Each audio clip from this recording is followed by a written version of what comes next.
Jesus says in Matthew 5, "You have heard that it was said, 'You shall love your neighbor and hate your enemy.' But I say to you, love your enemies and pray for those who persecute you, so that you may be sons of your Father who is in heaven. For he makes his sun rise on the evil and on the good, and sends rain on the just and the unjust." So, question I have for you: does Islam have a concept of loving your enemies?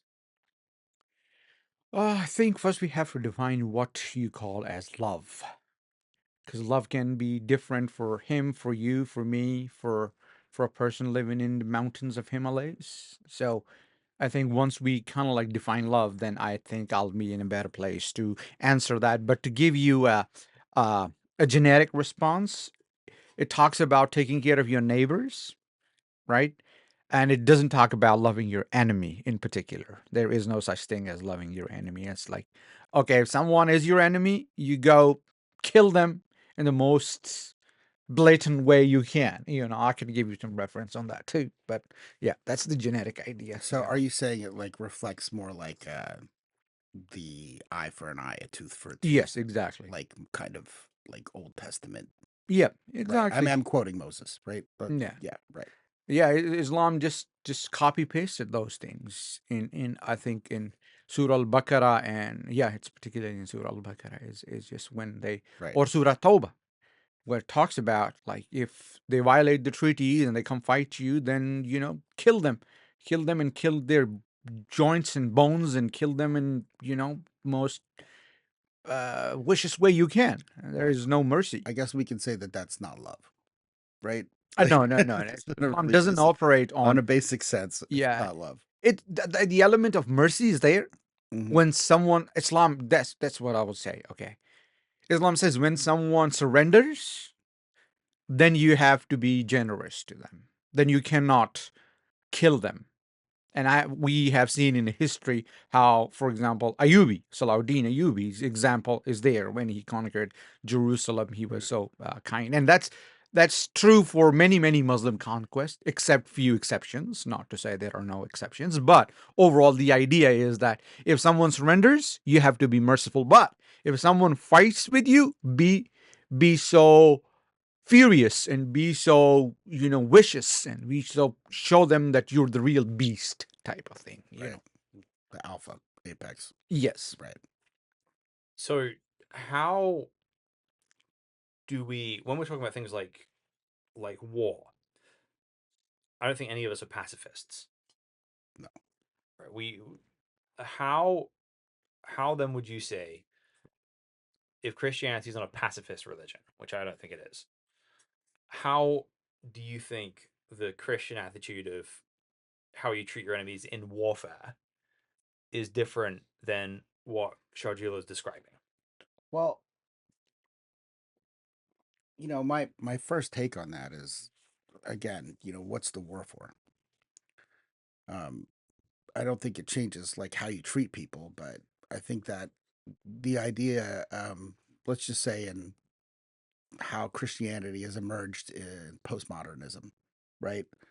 Uh, postmodernism is defensive war, right? Like it's we have an army for national defense, right? We intervene in world affairs, but not you know like I mean not overtly like, oh yeah, and we're gonna plant our flag in Iraq and we're gonna call it America too, right? Like you know what I mean? Like Yeah. that kind of thing. So um the idea of dealing with your enemies uh with restraint, I think, is one thing, right? Like, limit civilian casualties, engage enemy combatants, liquidate military targets only, that kind of thing. Which I think Muslims would also argue are the rules of war in the Hadith too. Sure, sure, sure, sure. And the arc of like warring against like terrorists and terrorism and everything else like that. And it didn't start in the Middle East. I mean, the modern terrorist movement actually started in Rhodesia, like Zimbabwe. Like the way that terrorism became an ideology and was adopted, and kind of grafted into radical elements of Islam. started there. It didn't start, within Islam. It didn't start within the Hadith. It didn't start within the Quran. I mean, it just took some elements from everything and just kind of, oh, we're just going to take Legos and build something else from another kit. Mm. So the idea didn't come from there, but in the Christian sense, I mean, to me, it would be like the Torah, for instance, talks about showing mercy to your enemies. There are lots of restraints on what you could do with prisoners. You know, um, if you want to talk about uh, what you were talking about earlier with Jesus, you know, and where like he's getting the idea from of loving your enemies. Later on in the passage, he says, and it'll be like heaping coals on their head, right? Doing good to your enemies. And he's taking that from Proverbs. It's something Solomon wrote. So, this idea of doing good to others, especially those who hate you, I think has kind of, not just wound its way into politics, but also wound its way into the way that Christians view war. The accountability you try to hold your government to, right? Like we don't want you going out there and marching people into the sea, right? Like nobody wants a trail of tears. Mm-hmm. We want to see our governments operate with restraint in accordance to the force that they have. So you're asking me to define love earlier, Mm-hmm. and I think it's quite the way Jesus defines it in that passage is two things. He says God causes his rain to fall on the just and the unjust, Mm-hmm. meaning it's two parts. One is praying for your enemies and their well-being, Okay. praying for your enemies and their well-being, and it's actively doing good to them because that's what it describes. Like God causing rain to fall on the just and the unjust is the example given to us of God loving his enemies Mm-hmm. and therefore the active good given towards your enemies and opponents. Okay. So let's break it down this way because again Christianity is not inherently pacifistic, even though lots of the early Christians are pacifists. I believe that's a fundamental misunderstanding of the text. But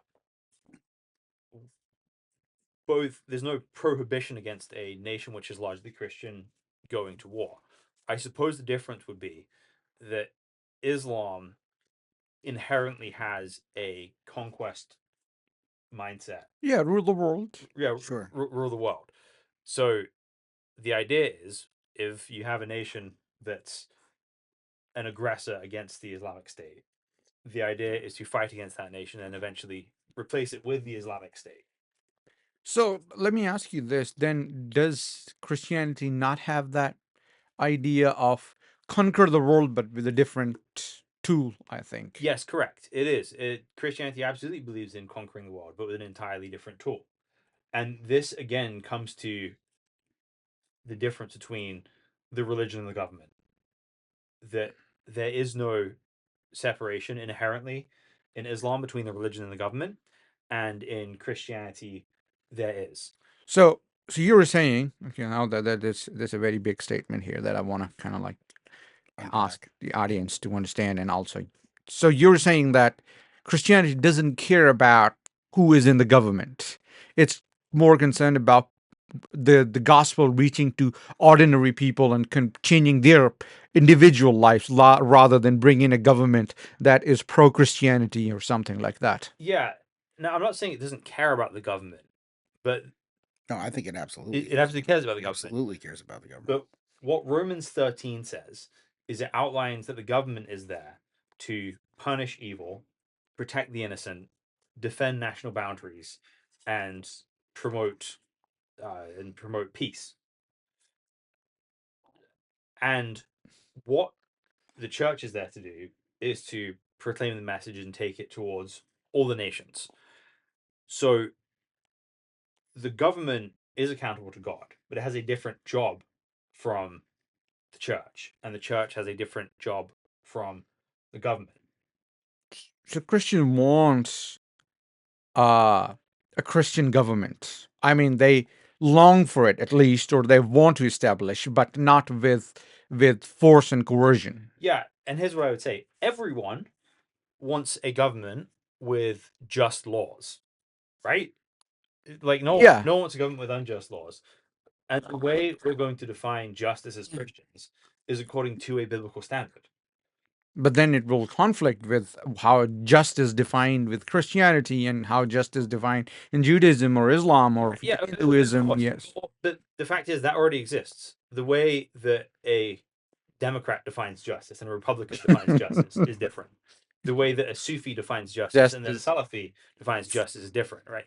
You don't get around this by just sealing religion out of the equation. It's always gonna be that. What I would say is that I have an objective standard of government in the Bible that I want the government to be doing. So I would rather live under a Muslim ruler who has a limited idea of government than I would live under an Australian Christian prime minister who believes it's his job to control every aspect of my life. Good point. Now, ideally, what I want is somebody who I believe is praying to the true and living God and is doing his very best to uphold just laws and not exceed the mandate of his authority. But I have a clear idea of what I want the government to be doing and what I want the church to be doing. And those things can sometimes overlap, but are generally separate realms. And therefore, the state, the enemies of the state, are not the enemies of the church. They're two different categories. Whereas in sort of Islamic society, the enemies of Islam and the enemies of the state tend to become Yeah, one. one. It's not different, right? It is when Islam talks about establishing an Islamic system. I wouldn't use the word Sharia or Khalifa. I would just say system, modernized way, right? So in Islamic system, there is no such thing as separation of state versus separation of religion. That is just united under one because you believe in control. You want people to do in certain ways. If not, then there is punishment. If yes, then there is reward. Right? So that's how this Islamic system works. And I think that's the fundamental difference between Islam and Christianity, how they see the world. And that's what is reflected in this modern world, too.